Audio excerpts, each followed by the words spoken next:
Let me take you back all the way to the late 2000s, where if you were anything like me, you'd wake up every morning and whilst you got ready for school, you would only have one thing on the TV.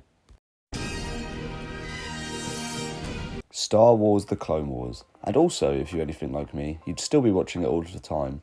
But if you aren't such a nerd like me, and maybe you've only watched the show once, then this video will be perfect to learn about all the little known facts on the Clone Wars. And well, even if you are like me, then this might surprise you with a couple facts you didn't already know. Hello everybody and welcome back to the Star Wars Archives. Today's video is a Star Wars: The Clone Wars Iceberg. Thank you to Some Butter Official on Reddit for creating this iceberg, and I'm going to get straight into it, but quickly before I do, I'd just like to say if you do enjoy this video and enjoy any other Star Wars content, then be sure to leave a like, comment and subscribe, because all the support means so much to me. Now let's get into Tier 1. Fives, also known as CT-5555, was a clone trooper in the Grand Army of the Republic from Domino Squad. He was part of the 501st and throughout the war would go all the way to being an ARC trooper. Fives was a fan favourite clone as we followed him all the way from Domino Squad to his death. His death was one of the more heartbreaking ones throughout the Clone Wars, as he was shot by one of his own clones as he was close to discovering the conspiracy behind Order 66, and it was the closest anyone ever got to finding out what actually it was. 99 was a clone trooper for the Grand Army of the Republic, but he was disabled in the cloning process. He was a fan favourite outside of the universe, and in universe he was loved by all of his brothers. Sadly, 99 was shot by a battle droid in the invasion of the Camino, whilst risking his life for his brothers, a true soldier to the end. And in honour of 99, Clone Force 99, also known as the Bad Batch, were a group of genetically mutated clones and they were named in his honour. The 2D Star Wars Clone Wars show was a completely separate show also released on Cartoon Network.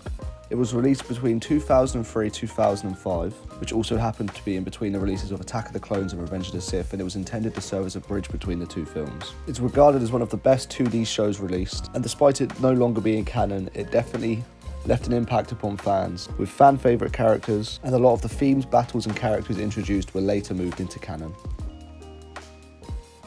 Due to the Clone Wars being cancelled early, there are hundreds of images of unused concept art, and although a handful of them have either been used in Season 7 of the Clone Wars, books, novels, other TV shows and more, there are still countless arcs that we never got to actually see. This includes the Crystal Crisis on Utapau, a Yuzong Vong arc, and a return to Mon Cala. But if you want to see any of the unused concept art, I'll leave a link in the description to a page which has hundreds of photos.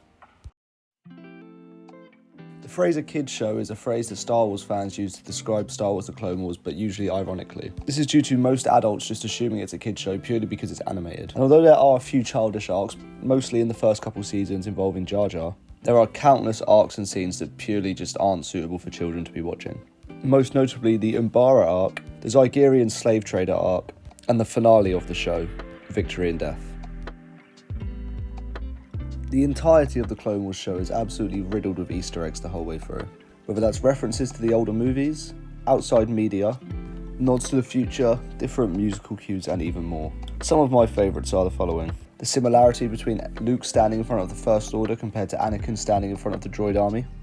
Arkin recreating the Return of the Jedi nod scene from the beginning of the movie, even including the same musical cue. And the absolute plethora of Indiana Jones Easter eggs, including the Lost Ark, the Crystal Skull, Indy's hat, and even more. Star Wars: The Clone Wars movie was released in 2008, and to be honest, it was released to very mixed receptions. It's basically just 4 different episodes of the show bundled together into a movie form and then released in cinema. It's pretty interesting because it was the first and only Star Wars animation we've had in cinema, and to be honest, I think it's not great, but there's definitely some good moments in there, and it's definitely worth watching if you're going to watch the show. But it was basically a soft launch for the series. LEGO and Star Wars have always had a very successful partnership, as I'm sure everyone knows. And it's also probably the most iconic partnership that LEGO has. And this standard throughout the Clone Wars, with constant sets being released the entire run throughout the show, and up until now, they're still releasing them every year. This even led to LEGO releasing a LEGO Star Wars 3 The Clone Wars video game in 2011, which basically covered the first 2 seasons of the Clone Wars in a LEGO game format. In the years before Disney took over, and all the way up until when they started creating their own books and comics, the only things that were considered canon were the original 6 movies, the Clone Wars, and George Lucas's word. So in that matter, the Clone Wars was the best way for them to introduce characters into canon.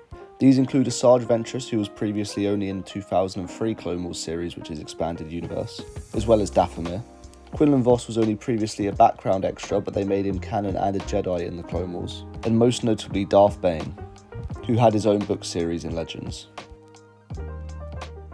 Rex on Endor refers to an old fan theory which was pretty much confirmed by showrunner Dave Filoni. It's to do with the rebel Nick Sant at the Battle of Endor, who has a striking resemblance to an older version of Captain Rex. It was later confirmed in some Star Wars shorts and the finale of Star Wars Rebels that Captain Rex was present at the Battle of Endor, but Filoni said he ultimately chose not to canonise the fact he was Nick Sant, so people can choose to believe it was Nick Sant in the movie or not. But he was definitely at the Battle of Endor either way. It's a little known fact that Mark Hamill actually voiced the character in the Clone Wars, and this was in the Season 6 episode Sacrifice where he actually voiced Darth Bane. Obviously it wasn't actually a live version of Darth Bane because he was long gone by this time, but it's an apparition that appears to Yoda on the Sith home of Moraband, which is pretty cool to literally have Luke Skywalker voicing one of the most legendary Sith Lords of all time, and officially canonising him. The inhibitor chips was the Clone Wars' way of explaining how all of these clone troopers who clearly showed that they cared about the Jedi would suddenly churn on them as soon as Palpatine said Order 66. They were originally intended as a safeguard against rogue Jedi by Jedi Master Cypher Dyas, but after his death the Sith rebooted the chips and used them as a way that the clones would slaughter the Jedi upon their own command. They were introduced in the Conspiracy episode of Season 6 of the Clone Wars, but we later see them in the finale of Season 7, The Bad Batch and Star Wars Rebels. And we also see how clones are able to remove them from their heads. Delta Squad were initially from the very popular game Star Wars Republic Commando, but this game was part of the expanded universe and later considered Legends, but Delta Squad were actually involved in the Clone Wars in a cameo in one episode, which went on to canonise them. In this cameo we do see Fixer, Scorch, Sev and Sergeant Boss, as they had to retrieve the bodies of 2 Jedi who were massacred by Savage Opress. We also see Scorch later on in the Bad Batch, and we're yet to see any of the others. And as the series is about to come to a close, it's not looking likely. Clone Monument actually refers to the First Battle Memorial, which was a monument at the Republic Center for Military Operations on Coruscant, which was created in honour to all of the clone troopers who died during the first battle of the Clone Wars on Geonosis. It's also made of an enormous slab of Geonosian rock that we've seen during Season 5 of the Clone Wars and the Bad Batch, and its sheer size just shows how many casualties there were in one battle alone, so you can only imagine how many there were throughout the entire war. In 2004, a young girl named Katie Johnson was diagnosed with terminal brain cancer, and when her health started declining, she wished she had a droid to watch over her like R2-D2 when Padme was sleeping in Attack of the Clones. A man named Jerry Green from the R2 builders heard about Katie's story and managed to create a fully functional droid which they painted pink and named R2-KT. The droid has been used to visit children's hospitals and spread awareness of paediatric illnesses. Following this, R2-KT had a cameo in the Clone Wars movie and would serve aboard the Resolute, a Venator-class Star Destroyer which was General Skywalker's flagship throughout the Clone Wars. Now, I couldn't really find anything at all to do with Toy Fair 2007, or at least any big stories or anything controversial at all. To my knowledge, from what I found online, the first set of the Clone Wars toys came out at Toy Fair 2008, and there are hundreds of different types of toys, and it was obviously a massive big deal, so perhaps it references to that. But if there's any sort of story I'm unaware of, then be sure to put something down in the comments, because I searched online and I couldn't find anything, and there was nothing on the original Reddit thread at least either. Indiana Jones and Star Wars have never been strangers to having each other Easter egg in their own movies, and this trend continued with the Clone Wars. We see multiple Easter eggs throughout the show, and the ones I noticed at least was Indiana Jones' hat, the Crystal Skull, as well as the Lost Ark. If there's any others I missed that you did notice, be sure to put them down in the comments below. Truman Capote was an American novelist, screenwriter, playwright and actor, and the link he actually has to the Clone Wars, believe it or not, is Zero the Hutt. Well, Zero the Hutt was actually the first galactic basic standard speaking Hutt on screen, but this was not originally intended, as Zero was meant to speak Huttese into some sort of translation microphone. But later along the line, and I couldn't actually find a reason why, George Lucas himself stepped in and specifically asked for Zero to sound like Truman Capote. This led to some media outlets actually criticising Lucasfilm and Zero the Hutt as an anti-gay stereotype. Well, it's no secret that Ahsoka actually does die during the Mortis arc in Season 3 of the Clone Wars. But did you know she was originally going to die and not actually come back? And this was completely down to George Lucas, who thought she should die in the show. Lucas actually wanted her to be brought back into the Order when she was removed because of the temple bombing, and then to later have her killed during Order 66, obviously because we don't see her during Episode 3 or during the original trilogy. But it was Dave Filoni who spearheaded the idea that she should survive, leave the temple so they could do something different with her. But it's interesting that if we did go with George Lucas's decision and she did die, we wouldn't have had the stuff she has in Rebels, the Ahsoka TV show, parts of The Mandalorian and the Book of Boba Fett. So the present and future of Star Wars would be very, very different if they went that way. Order 66 foreshadowing actually refers to Season 2 Episode 8 Brain Invaders, where if you recall, Ahsoka Tano and Barriss Offee have to fight off the clone troopers who have been possessed by those Geonosian brainworms. And when one of the clone troopers was attacking Barriss, he actually says the line, "If it's one thing we clones know how to do, it's to take down a Jedi," which is very obvious foreshadowing for Order 66. So it's interesting to think if this is just a little Easter eggs that the writers put in, or if the worms being in their head, they were perhaps able to gain access to the Order 66 and the inhibitor chip. It's obviously something that's never going to get expanded on, but it's definitely interesting to see that it actually happened. Now for the Jedi poll, once again I couldn't actually find anything on it at all. So if you know what this means, be sure to leave a comment below. But wherever I searched, whether it was Reddit, Google, Twitter, YouTube, whatever, the only things I saw for Jedi poll were literally like voting polls where people voted on their favourite Jedis. But yeah, I did a pretty deep search for it and I couldn't find anything. The Lucky Leku was an LAAT gunship which was first used at the Battle of Teth. It was called the Lucky Leku obviously because of the Twi'lek female and clone trooper armour on both sides of the front of the gunship. And the gunship definitely led up to his name, being seen all the way from the start all the way to the very end of the Clone Wars, partaking in the Battle of the Rishi Moon, the Battle of Ryloth, the Second Battle of Geonosis, the defence of Cato Nemoidia, the Battle of Mandalore, and many more that I'm sure we didn't see on screen. The Two Anakins theory is created by the Chainsaw Vigilante on Reddit, and it basically tries to explain the conflicting personalities at times between the Clone Wars version of Anakin and the Revenge of the Sith version of Anakin. And there's a very good in-universe reason for this. In the Clone Wars, Anakin's a hero basically. And I mean, especially at the start of the war, he's almost having fun at times. He enjoys helping people, he enjoys defeating the Separatists basically. He's got his Padawan Ahsoka by his side, he's newly married. You know, he's probably happy. But as the Clone Wars goes on, he loses more and more trust within the Jedi Order. We see this throughout different events in the show. He's also constantly manipulated throughout Palpatine, throughout the entire thing. And by the time Revenge of the Sith, when we see him, at the start of the movie, he is still pretty happy, he's pretty joyful, you know, he's got banter with Obi-Wan, he just takes down Count Dooku. But throughout the movie, he then gets the nightmares of Padme. The Jedi Council don't let him on the Council. Well, they do, but they don't let him a master. They basically let him on the Council very reluctantly. And obviously the manipulation from Palpatine continues the whole way through with the tragedy of Darth Plagueis. So I think in universe it makes so much sense why they're very different people, but this theory explains a different reason why. So the theory is, what if the Anakin in episode 3 is actually an entire new character, a clone manufactured by Palpatine to replace the good Anakin, which is the Clone Wars Anakin. The context is basically that there's a version of Anakin that's, you know, incubating like a clone, that Sidious was using the dark side to influence him, and then even putting perhaps an inhibitor chip or triggers in his head like Order 66. And then between the opening act of the Clone Wars and the opening act of Revenge of the Sith, Sidious at some point activates this younger, darker Anakin and orders him to kill the older Anakin.